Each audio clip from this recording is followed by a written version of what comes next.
Hello everyone, Anthony Chan Zero here. We're gathered here today at the Sig Sauer Shrine. I just wanted to show the differences between the triggers for the Sig Sauer P320, namely the CO2 version that was recently in stock, that they announced at SHOT Show this year, and then the actual 9mm version itself. So here they are. I checked these guns already to make sure that they're empty. I checked them like 3 times. This one actually has a snap cap. Because I'm going to dry fire it a little bit. So this is the 9mm version, subcompact. I have a compact slide, so that's why you see the slide coming out a little bit that way.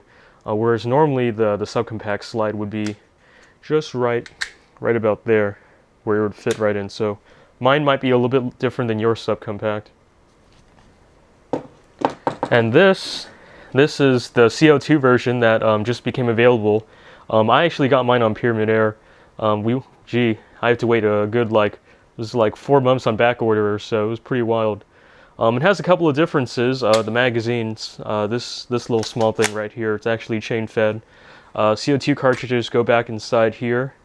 Crossman 12 gram, I believe. The slide doesn't actually lock back. There's no ejection port, so it's not as cool as your airsoft Tokyo Maru Glock 18s and whatnot. This is a safety where normally it'd be a slide release, but yeah, they put a safety here, probably to comply with some airgun laws. But mostly the trigger's a little bit different. They say the trigger, when I first read it, I assumed the trigger was going to be pretty similar. The total trigger pull is probably the same, but the path getting there is a little bit different, so I'll show you how. So we have a snap cap right there. So I'll zoom in. Here's the trigger on the Sig P320 9mm. I mean, it could be any caliber because you can take out the trigger unit or whatever. So the real trigger, you have this right here. You have this free space right here where there's like no resistance whatsoever. I'll zoom in a little bit more. You have this spot right here. There's not a lot of resistance. You can do whatever you wish. And then right here, when you pull a bit further, there's this wall that appears. It's really tight, and it moves just a little bit. And then after that, you apply a little bit more tension, and then it'll just snap open and then fire. And that's it firing. So I'll go ahead and cycle it again. So once again, you have this free space right here. You have the wall. You pull a little bit more. And it's a little bit hard to do because I'm actually holding my hand at an angle, so that explains why my finger's down so low. But yeah, pull a little bit more. So free space, pull a little bit more, wall, and then it just snaps open.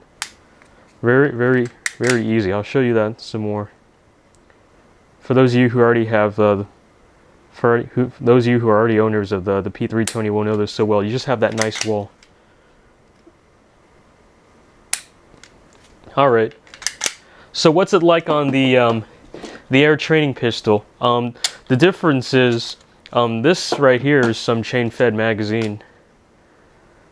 There you go, right there. And because it's not those cool airsoft gas blowback, full like magazine, gas magazine types. Every time you pull the trigger, it has to cycle that. So it has to cycle that chain. So I'll show you what it is right here. Here's the air pistol. You have this free space right here. Not bad. But here's where it gets kind of weird. When you pull, and between this range right here, it actually cycles that chain or belt fed magazine there. So free space, and then yeah, I think you can hear that. So it's a really strange feeling. Having just come from the actual Sig P320, because I fired it a couple of times.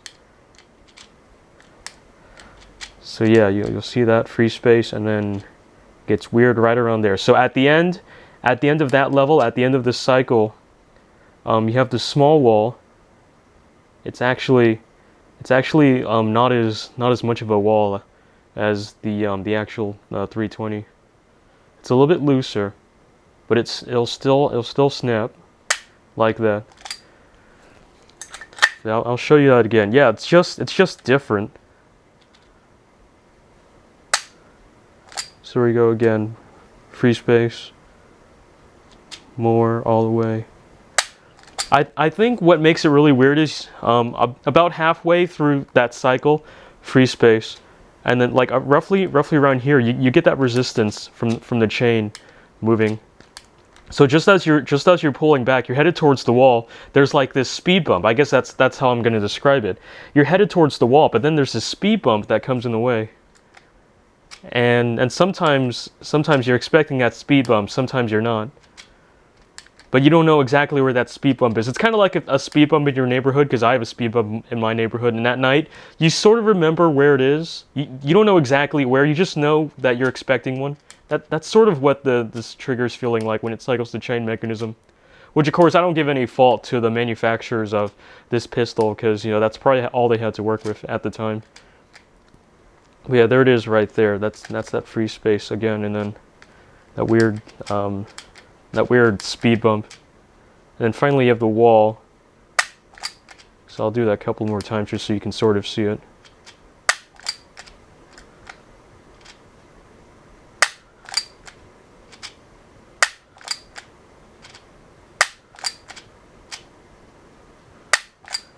But yeah, it's not as straightforward as the P320 right here.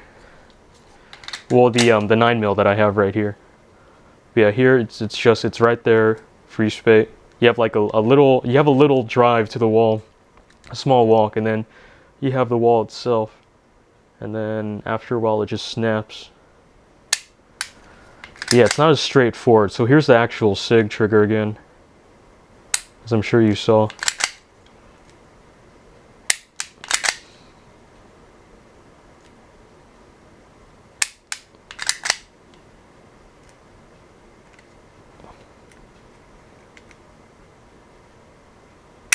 But yeah, it's just different, is what it is. And here's the air gun version again.